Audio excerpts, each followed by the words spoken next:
이 시간 우리에게 주실 하나님의 말씀은 로마서 5장 6절에서 11절까지의 말씀입니다.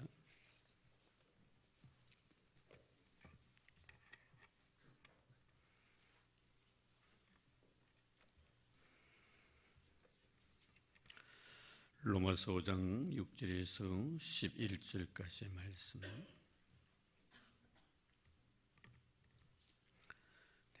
제가 봉독해 드리겠습니다. 우리가 연약할 때 기약대로 그리스도께서 경건하지 않은 자를 위하여 죽으셨도다. 오인을 위하여 죽는 자가 쉽지 않고 선인을 위하여 용감히 죽는 자가 혹있거니와 우리가 아직 죄인 되었을 때 그리스도께서 우리를 위하여 죽으심으로 하나님께서 우리에 대한 자기의 사랑을 확정하셨느니라. 그러면 이제 우리가 그의 피로 말미암아 의롭다 하심을 받았으니 또 그로 말미암아 진노하심에서 구원을 받을 것이니 곧 우리가 원수 되었을 때 그의 아들의 죽으심으로 말미암아 하나님과 화목하게 되었은즉 화목하게 된 자로서는 또 그의 살아나심으로 말미암아 구원을 받을 것이니라. 그뿐 아니라 이제 우리로 화목하게 하신 우리 주 예수 그리스도로 말미암아 하나님 안에서 또한 즐거워하느니라. 아멘.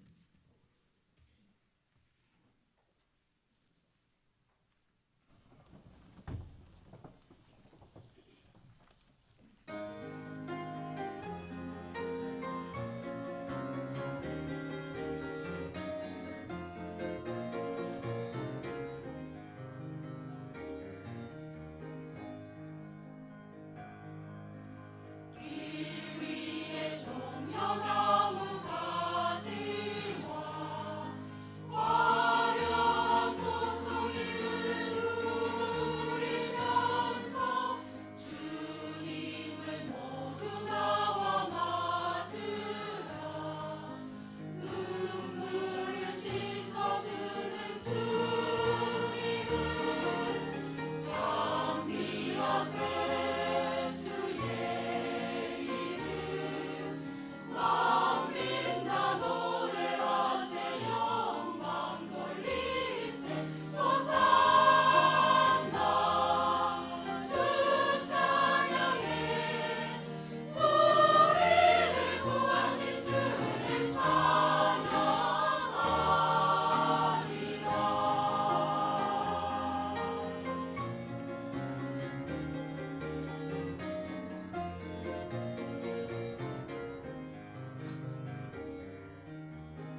감사합니다. 오늘도 주님의 이름으로 여러분들을 축복합니다.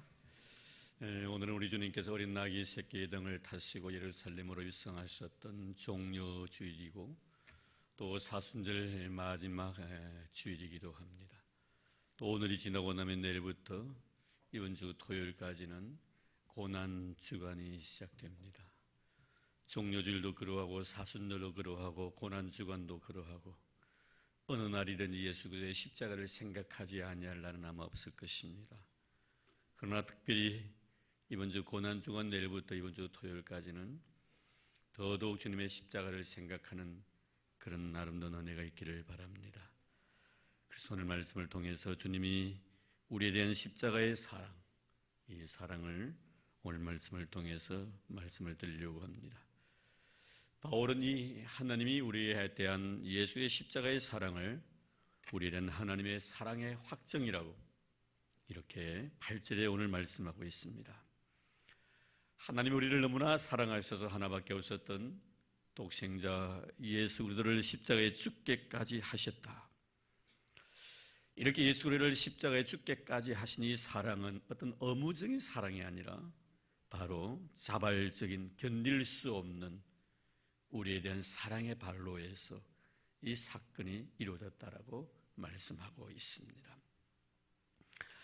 하나님이 우리에 대한 사랑, 자신의 아들을 주기까지 하시면서의 사랑, 정말 이 아름다운 사랑, 정말 우리가 우리의 마음속에 믿어지는 하는 문제입니다.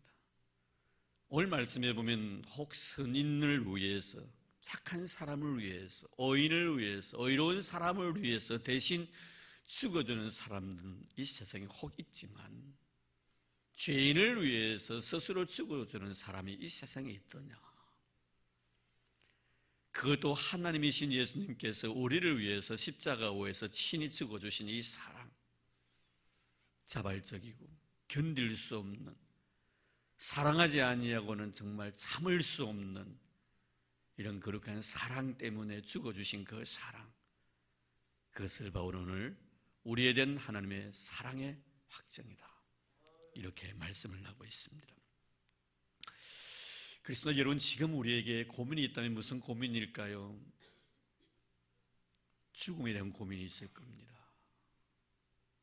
또 그리고 예수를 믿는 사람들 중에서도 혹시나 내가 예수를 믿는다고 하지만 마지막 심판대 앞에 서서 내가 하나님께로부터 버림을 당함으로 말미암아 지옥에는 가지 아니할까?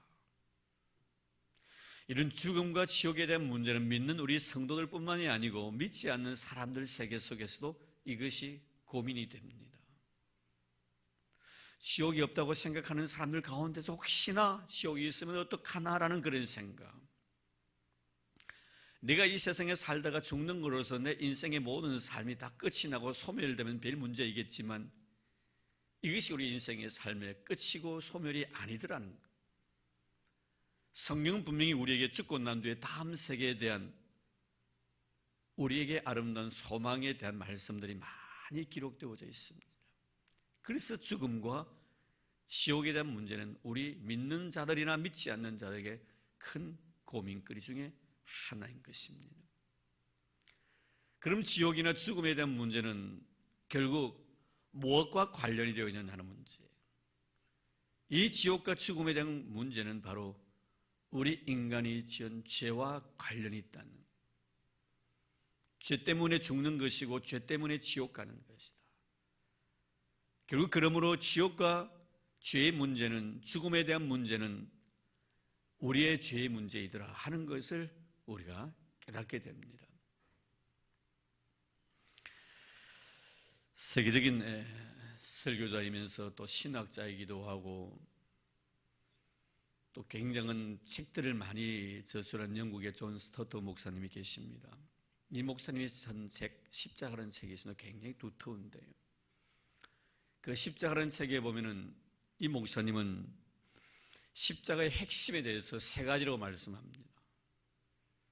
첫째는 바로 사죄의 문제예요. 내 죄 용서함의 문제예요. 두 번째는 죄에 대해서 만족시킨 사건이 십자가 사건이다. 그리고 마지막에는 하나님의 자기 희생이 십자가다.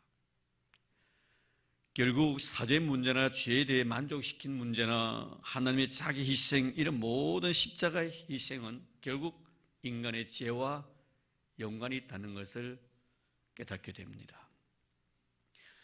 결국 우리 인간의 죄를 용서해 주시기 위하여 십자가 지셨고, 이 십자가의 사건은 바로 하나님의 자기 희생을 의미하기 때문에 그런 것입니다.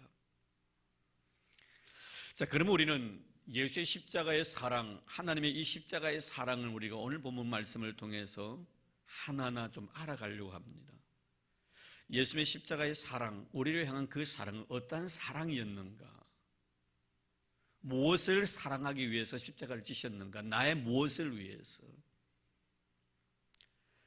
먼저 6절 말씀 보겠습니다. 우리가 아직 연약할 때 기약대로 그리스도께서 경건하지 않은 자를 위하여 죽으셨도다. 나 연약함을 사랑하기 위한 그 사랑, 그것이 바로 예수의 십자가의 사랑이라는 겁니다. 나의 연약함을 사랑하기 위한 사랑이라는 겁니다. 여기서 바울은 아직 우리가 연약할 때라고 이렇게 표현을 합니다. 여기서 연약하다는 말 그대로입니다. 우리가 약할 때입니다. 우리의 어린 시절을 의미하면서 여러분 쉽게 이해할 겁니다. 깨달을 능력도 없습니다. 지각할 수 있는 그런 힘이 나에게 없습니다. 앞에 돌부리가 놓여 있을 때 그것을 피해갈 힘이 나에게 없습니다. 무언가가 나의 발을 걸 때 나는 그 걸음에 대해서 저항할 수 있는 힘을 가지고 있지 않는 그런 상태입니다.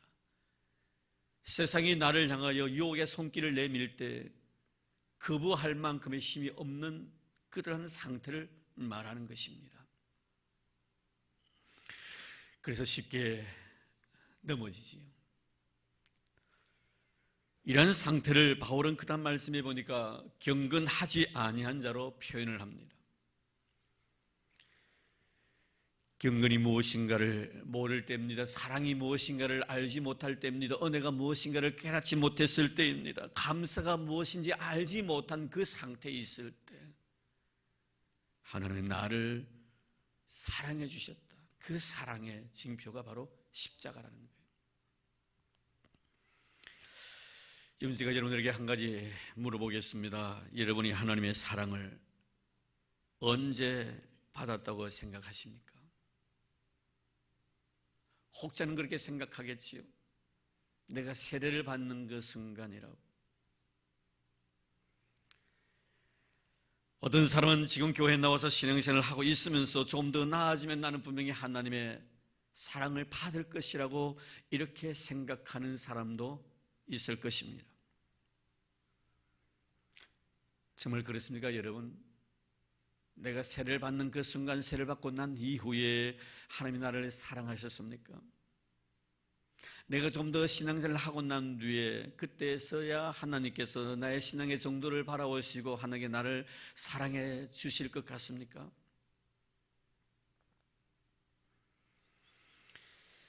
그렇지 않습니다. 하나님의 나에 대한 사랑이란 내가 알지 못하고 깨닫지 못했을 때, 내 상태가 연약했을 때 이미 하나님이 나에 대한 사랑이 시작이 되어버린 것입니다. 사랑하기로 이미 작정을 해버린 것입니다.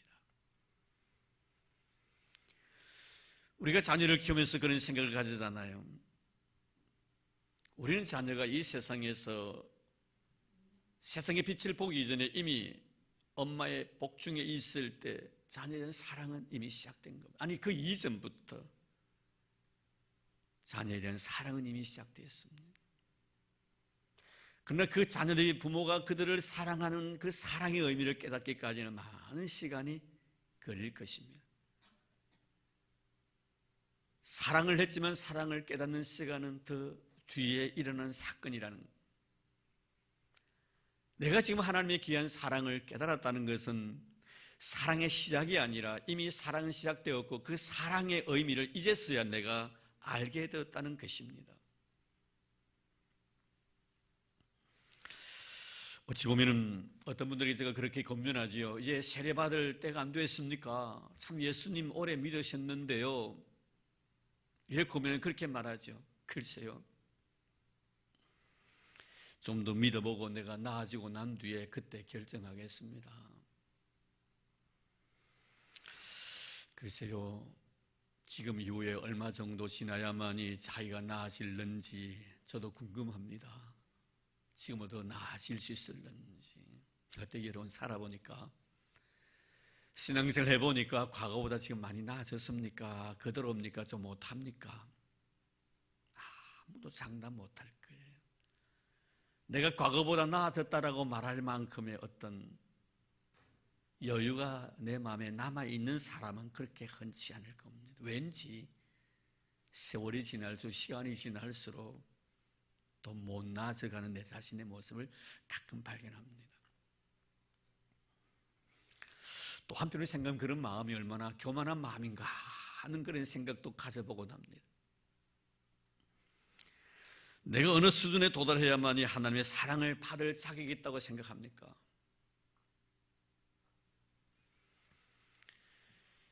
언제요? 여러분, 내가 어떤 것을 행함으로 말미암아 하나님의 사랑을 받을 자격이 있다고 논하는 것 자체가 얼마나 교만한 행위냐 이 말이에요. 여러분 잊지 마시기를 바랍니다. 이미 우리는 하나님의 사랑을 다 받은 자입니다. 믿습니까? 우리 이미 하나님의 사랑을 다 받은 자입니다. 하나님이 나에 대한 사랑은 조금도 남겨둔 것 없습니다. 이미 다 쏟아부었습니다. 십자가고에서 아낌없이 피와 물을 한 방울도 남김없이 이미 완료된 상태입니다. 나의 사랑은 이미 끝이 난 거예요. 오늘 말씀을 쓴 바울을 한번 생각해 볼까요? 아마 바울은 오늘 본문의 말씀이 자기 자신의 신앙의 고백이 아닌가 하는 생각을 가져봅니다. 아니, 그것은 바울의 고백뿐만 아니라 오늘 예수를 믿는 우리들의 신앙 고백이기도 하고요.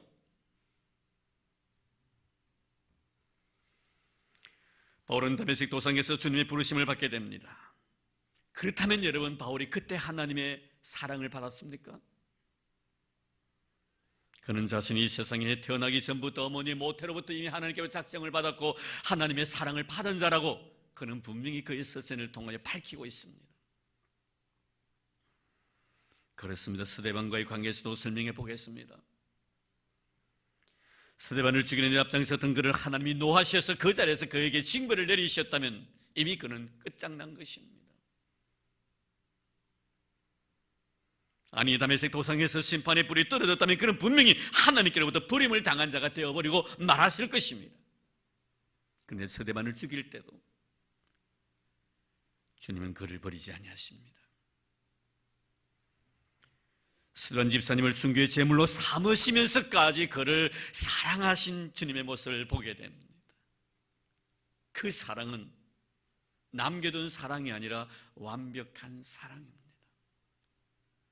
네가 어떤 짓을 하더라도, 네가 어떤 삶을 살아갈지라도 나의 너에 대한 사랑은 변함이 없다는 것을 보여준 것입니다.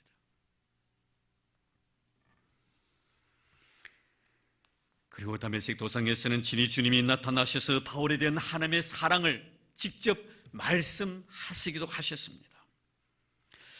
이런 우리가 이것을 어떻게 표현하겠나 이 말이에요. 경건했던 사람 스데반을 죽이자고 선동을 했던 이 사람을 살려주신 사랑, 그것도 모자라서 다메섹까지 원정 가면서 믿는 사람을 죽이기 위해서 혈안이 되어 있던 이 바울을 끝까지 참아주시면서 직접 나타나셔서 사랑의 모습을 보여주던 주님의 바울에 대한 사랑을 우리가 무엇으로 묘사하며 무엇으로 표현하겠나 이 말이에요.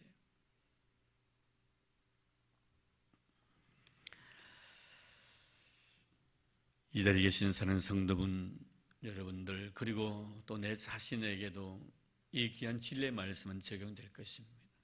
내가 하나님의 사랑을 받고 있다는, 그것도 완벽한 사랑, 십자가의 그 사랑을 나에게 쏟아부어 주셨다는 것, 뭘 보고, 뭘 잘났다고, 내가 뭐가 어렵다고, 내가 아름다운 구석이 어디 있었어. 그것도 하나님이신 우리 예수님이 십자가 위에서 피와 물을 다 쏟으시면서까지 나를 사랑해 주셨습니다.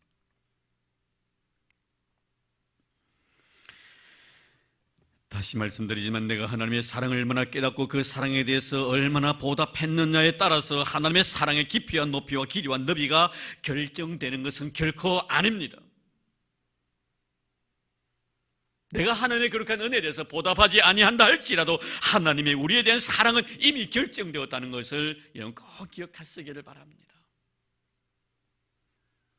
이 사랑을 우리는 알아야 합니다. 행함으로 알아지는 것이 아니라 알므로 인해서 우리가 행해진다는 것을 여러분 알아야 합니다. 그래서 주님도 한 주에 많은 여인이 예수님의 발등을 눈물로 적시면서 머리에 향유를 뿌렸을 때 바리새인이었던 나병 환자 시몬이 그 여인이 어떤 여인인가 저분이 알았더라면 이 여인의 헌신을 거부했을 것이라고 말했을 때 주님은 바리새인이었던 이 시몬에게 이런 말을 합니다. 많이 탕감받은 자는 많이 사랑하느니라. 그렇습니다. 그 사랑을 알면 그렇게 행할 수밖에 없다는 거예요. 사랑을 알았기 때문에 그렇게 행하는 거예요. 행함으로 사랑을 알아가는 것이 아닙니다. 내가 알기 때문에 행하는 거예요.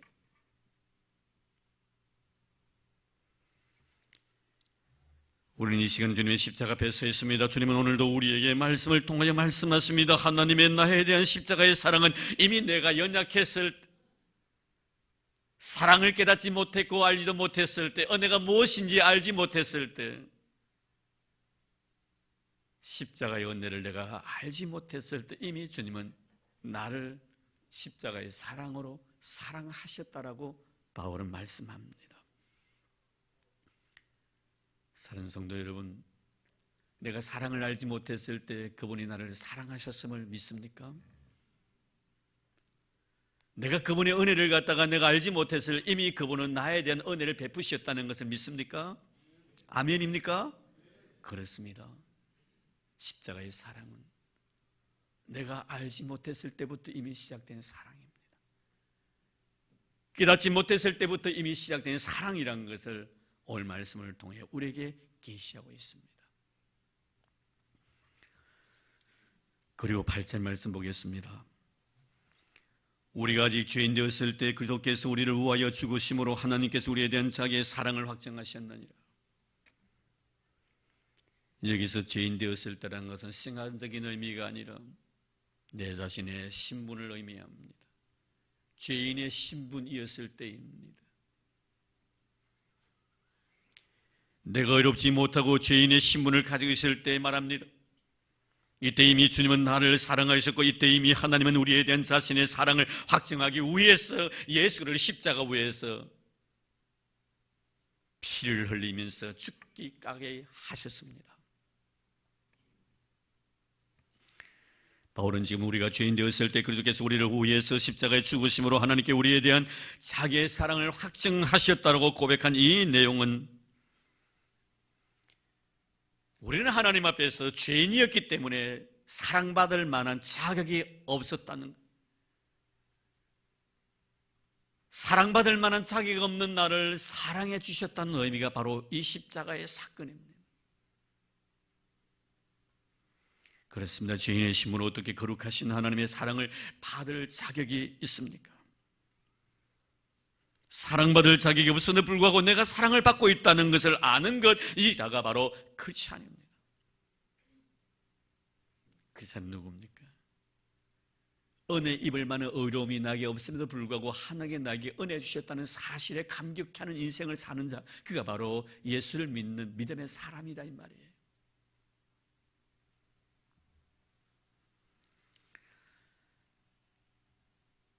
그러므로 믿음으로 우리가 구원을 받았다는 것은 자격이 없는 자가 자격을 얻었다는 의미고 사랑받을 자격이 없는 자가 사랑을 받았다는 그런 의미인 것입니다. 우리가 잘 아는 바대로 다윗이 사울의 사후에 그는 이미 하나님께로부터 머리에 기름 부으심을 받고 이스라엘 제2대 왕이 될 수 있는 자격을 다 갖춘 상태였습니다. 이때 다윗이 하나님 앞에 묻지요. 하나님, 이제 제가 예루살렘으로 올라가도 됩니까? 하나님께 다윗에게 말씀하십니다. 올라가지 말라. 헤브론에 머물러라. 그래서 헤브론에 7년 6개월 동안 반동가리 나라의 왕으로서 나라를 다스립니다. 그리고 모든 체제를 하나님께 다 정비시키시고 나신 뒤에 이제 7년 6개월이 지나고 난 뒤에 예루살렘으로 올라가라고 하십니다. 예루살렘 올라가고 난 뒤에 이제는 모든 자기 자신이 이스라엘 통일 왕국의 왕으로 2대 왕이 되면서 체제를 정비하고 이제 모든 것들 하나하나 다 정리를 하고 나니까 머릿속에 생각이 되어지는 것이 있었습니다. 그것이 무엇이냐면 자기가 왕이 되기 전까지 그 광야 생활할 때 힘들고 어려웠을 때 자신에게 도움을 주었던 사람들을 머리에 떠올리기 시작합니다. 이때 제일 먼저 머릿속에 생각이 되어졌던 사람이 그토록 아름다운 어려운 가운데서 사랑의 우정을 나누었던 요나단이 생각이 되어졌습니다. 그를 그렇게 힘들게 어렵게 마음의 상처 아픔을 주었던 사울 왕의 아들이었습니다. 이미 요나단은 그의 아버지 사울과 함께 결국에는 전투에서 장렬하게 전사를 합니다. 다윗은 그 요나단이 생각해서 혹시나 그의 혈육이 없는지 알아보라고 했습니다. 알아보니 그에게 아들이 하나 남아 있었습니다. 어렸을 때 피신 가다가 유모가 떨어뜨리는 바람에 다리를 다쳐서 평생을 불구의 몸으로 산 아들이었습니다. 데려오라고 합니다. 머비보셋은 마음에 두려움이 생겼습니다. 내가 왕의 후손이기 때문에 다윗이 나를 죽이려고 나를 오라고 한 것은 아닐까. 그런데 다윗은 머비보셋을 보면서 왕자의 대우를 해줍니다. 나와 같이 식탁을 함께 하기를 바랍니다. 그리고 큰 상급까지 줍니다. 그것은 바로 내 할아버지 조부가 사울이 가지고 있던 모든 밭을, 그 재산을 너에게 주나. 이때 머비보셋이 다윗 왕 앞에 무릎을 꿇고 이렇게 고백합니다. 거기 보면 사무엘하서 9장 8절 말씀에 보면 그가 전라여 이르되 이 종이 무엇이기에 왕께서 죽은 개 같은 나를 돌아보시나이까. 왕께서 죽은 개 같은 나를 왜 이렇게 돌아보십니까? 아무 가치 없는 나에게 이런 은혜를 베풀어 주십니까? 무슨 의미입니까, 여러분? 난 당신에게 사랑받을 만한 자격이 없는데 왜 이렇게 해서 나에게 사랑을 베푸시고 나는 당신에게 은혜 입을 만한 아무런 의도 없는데 왜 나에게 이런 은혜를 주십니까? 여러분, 이런 은혜를 알자는 거예요. 예수의 십자가의 죽으심의 사건, 이 은혜를 알자는 것입니다. 내가 죄인 되었을 때입니다. 사랑을 받을 만한 자격을 가지고 있지 아니했을 때 이미 하나님은 나를 사랑해 주셨다.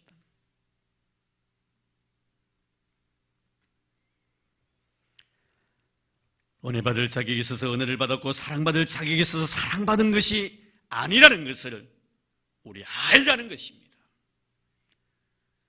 하나님의 나에 대한 사랑, 십자가의 사랑은 내가 어떤 조건을 구했기 때문에 주어진 사랑이 아니라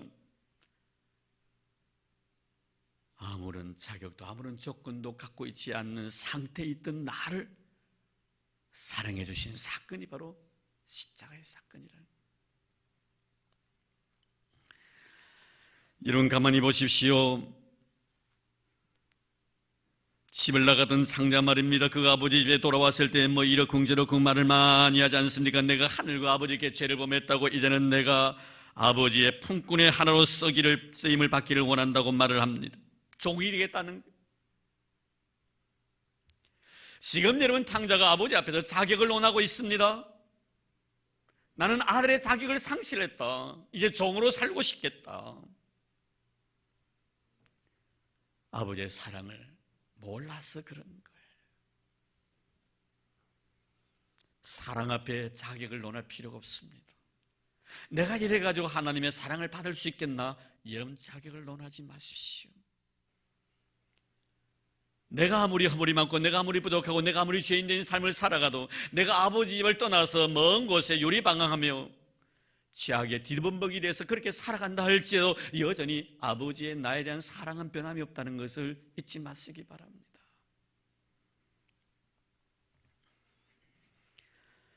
아버지의 사랑이란 것은 아들이 아버지 곁에 있을 때만 유효하고 아버지를 떠나면 무효가 되는 것이 아닙니다. 그가 집에 있을 때도 아버지는 그를 사랑했고 그가 집을 떠났을 때 여전히 아버지는 그를 사랑했었습니다. 그러므로 지금 내가 어려우냐 어렵지 않느냐 선한 일을 하느냐 하지 못하느냐가 아닙니다. 내가 어렵게 살아가고 내가 선한 일을 행함으로 말미암아 내가 하나님께 더 많은 사랑을 받고 그렇지 못할 때는 내가 하나님 앞에 덜 사랑받는 것 아닙니다.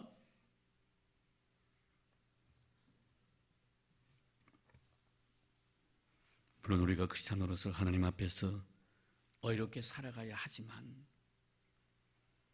나 이렇게 살아가는 어떤 행위에 의해서 하나님이 나에 대한 사랑이 변하지 않는다는 것.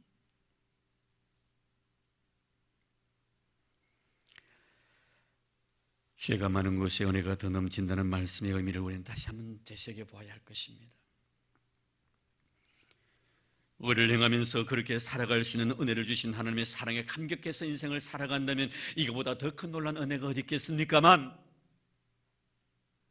내가 선을 행하고 내가 의를 행할 때 그렇게 행하고 그렇게 살아갈 수 있는 은혜 주신 하나님 앞에 감개의 눈물 지으며 감사한 마음을 가지고 살아가는 사람이 이 세상에 은혜 받은 사람들 중에 몇이 있겠나 이 말이에요. 오히려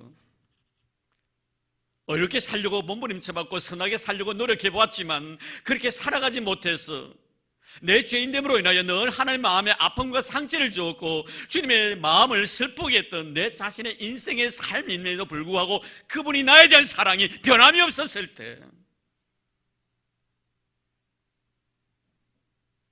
나는 내 마음속에 하나님이 나에 대한 사랑이 식었다고 생각했는데 여전히 그분이 나에 대한 사랑은 변함이 없었다는 것을 내가 알았을 때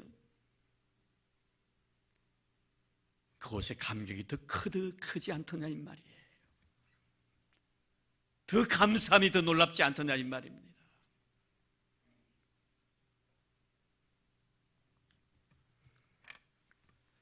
아버지의 관심은 오히려 탕자의 형보다 탕자에게 있었다고 말씀을 드릴 수가 있을 것입니다. 그러지 못함에도 불구하고 사랑은 변함이 없었으니 사랑받을 만한 자격이 없음에도 불구하고 나에게 사랑을 베풀어 주시니 그게 더 큰 은혜가 있고 그게 더 감격이 있고 그게 더 큰 복이 있더라 이 말이에요.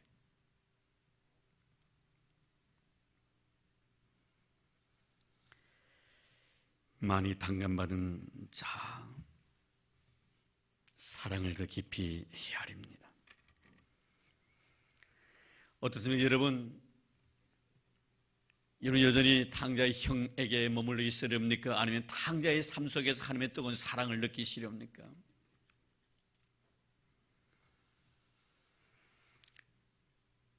많이 탕감받은 자로 우리가 인식하며 살아가렵니까? 아니면 적게 탕감받은 자로 인식하며 살겠나 이 말입니다. 그것은 하나님의 은혜를 어느 정도 내가 느끼는 정도에 따라서 분명히 판정이 될 것입니다. 매일매일 살아가는 삶이 지금까지 내가 살아온 모든 인생의 삶이 하나님의 은혜였고 축복이었다. 내가 축복받을 만한 그런 행위나 그런 지시를 하지 못했음에 불구하고 나에게 이렇게 아름다운 인생의 삶을 살 수 있도록 예수를 나의 구주로 고백하고 천국의 소망을 나에게 허락해 주신 그 은혜를 내가 뜨겁게 경험하며 그 은혜에 대해서 내가 감격해야 하는 인생을 살아간다면 분명히 여러분들은 많이 탕감받은 자들입니다. 많이 탕감받은 자는 많이 사랑하는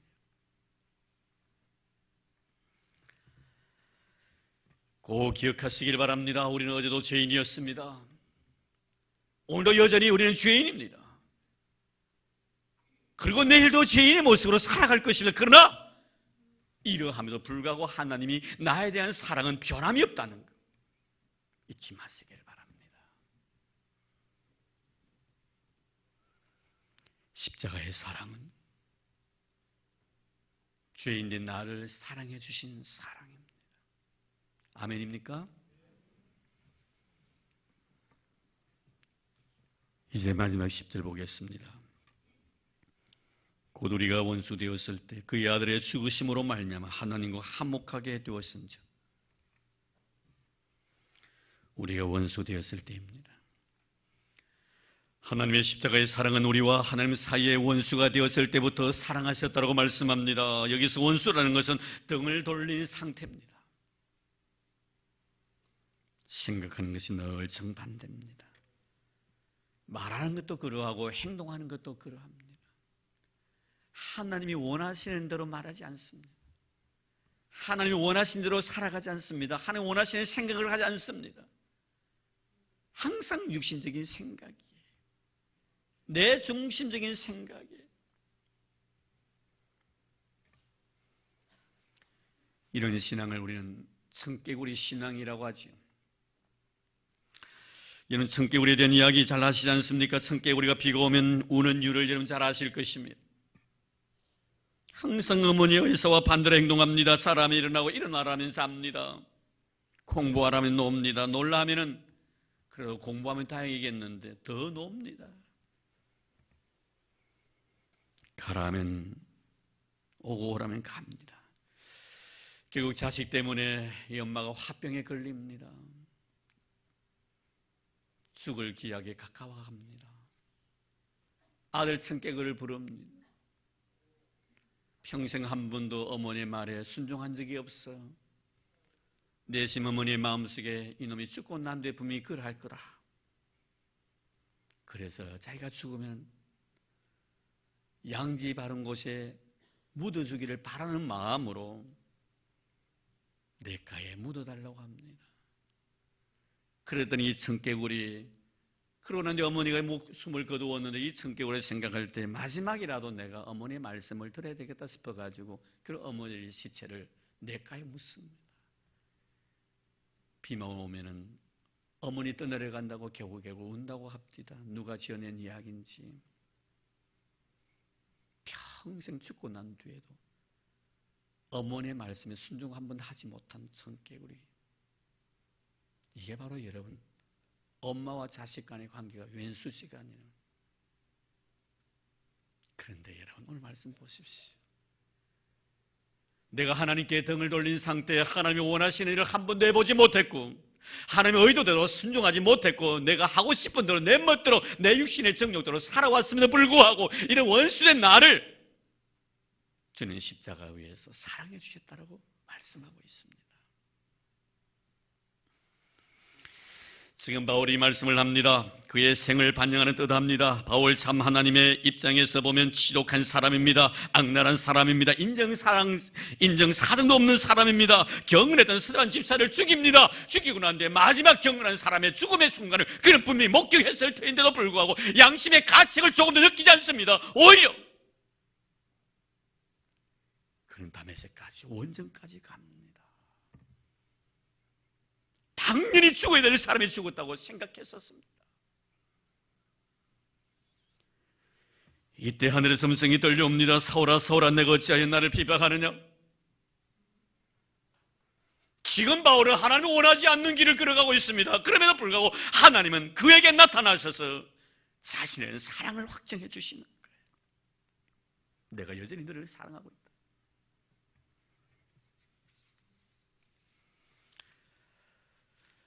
당대 영처럼 나는 지금까지 아버지의 명을 어김이었거늘 나와 나의 벗으로 하여금 염소새끼 한 마리 잡아주지 아니하더니 당신의 아들을 위하여서.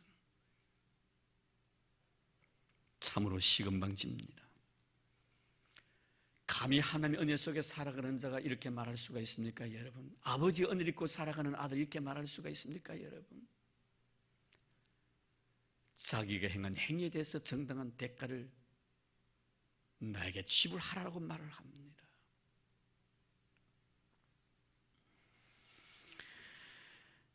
사랑하는 성도 여러분, 우리는 결코 내가 먼저 하나님을 사랑했기에 내가 하나님의 사랑을 받았다고 말할 자는 이 세상에 아무도 없을 줄 압니다.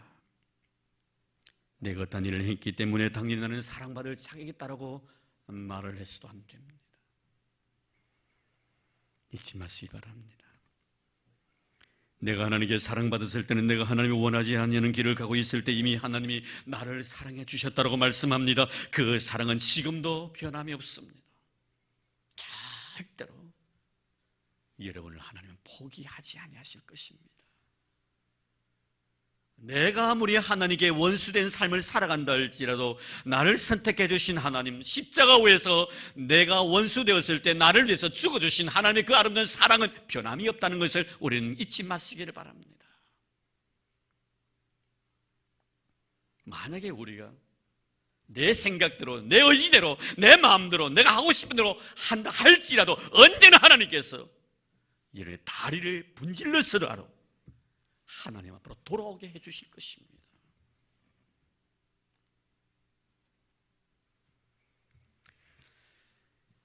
이제 우리는 하나의 과제가 남아 있습니다. 그것은 내가 이토록 놀라운 하나님의 사랑을 받았다면 내가 어느 정도의 신앙인으로서의 삶을 살아가야 될 것인가라는 문제입니다.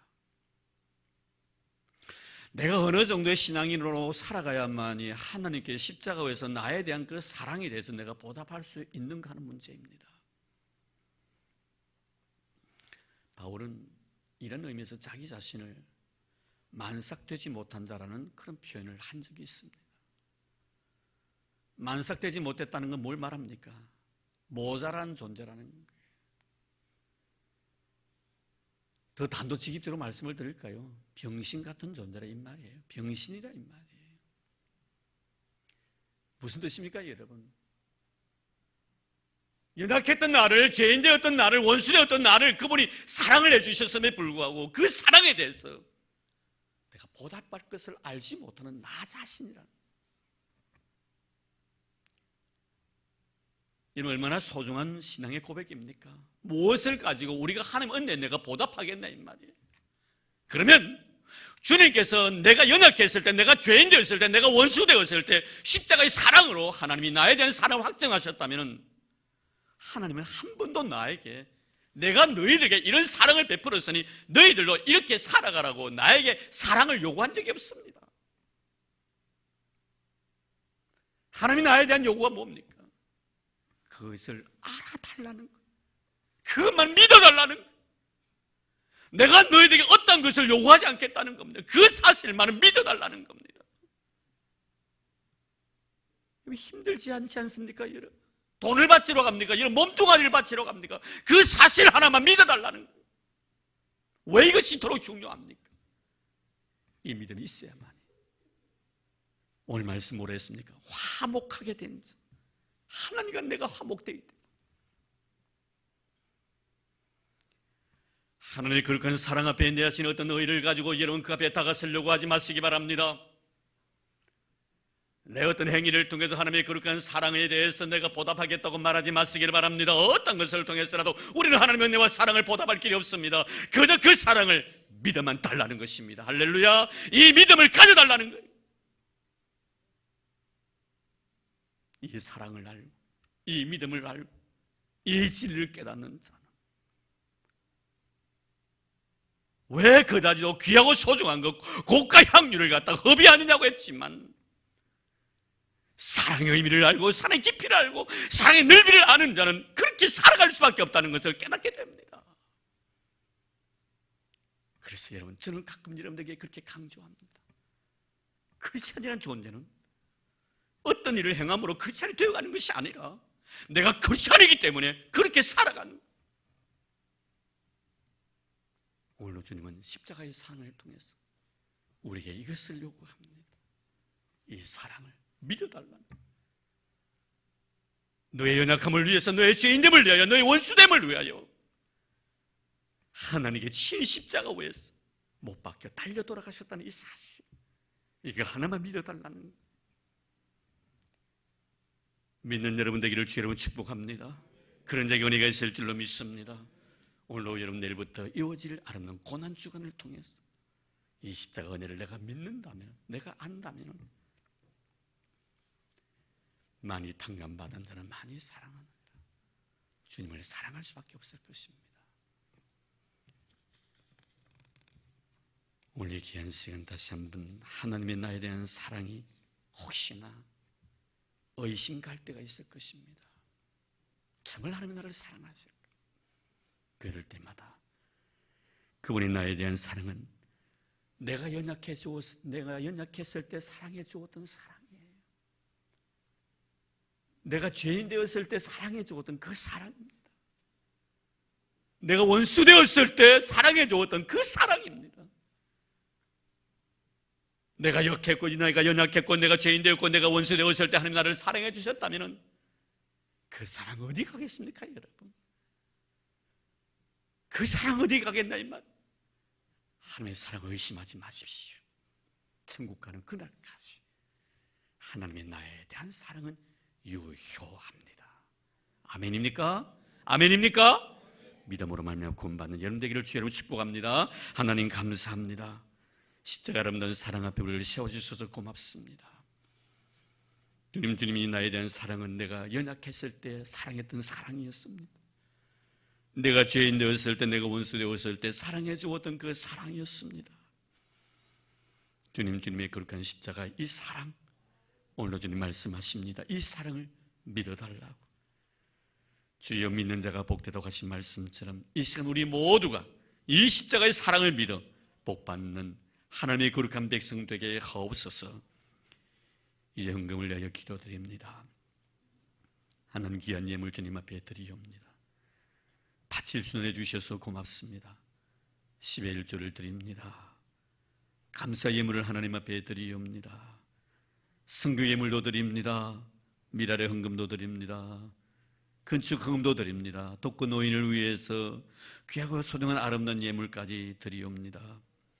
하나님 아버지, 일천번제까지 아낌없이 주의 재단에 드리옵니다. 기뻐 헌명하옵소서. 이들을 축복해 주옵소서. 누르고 흔들어 차고 넘치는 복을 이들에게 허락하여 주시옵소서.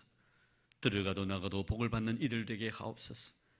삶의 지형이 넓어지게 도와주옵소서. 부유와 재물이 가정가정마다 떠나지 아니하도록 두 손으로 축복해 주옵소서.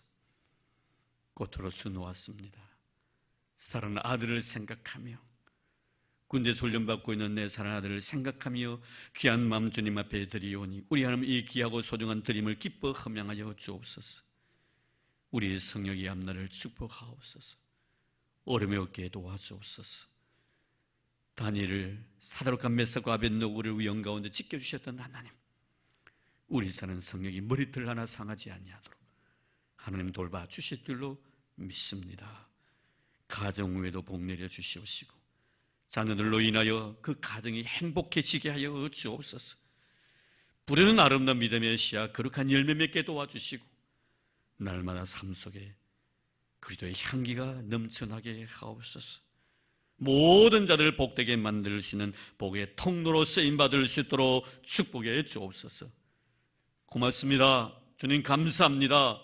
드릴 수 있는 은혜 주셔서 믿음으로 드리오니 기뻐 허명해 주실 줄로 믿습니다. 마음 배나 채워 주실 줄로 믿습니다. 만복의 그런 데서 우리를 영원토록 축복해 주시마 말씀을 통해 약속해 주신 만복의 그런 대신 예수님 이름으로 감사하며 기도드리옵나이다. 아멘.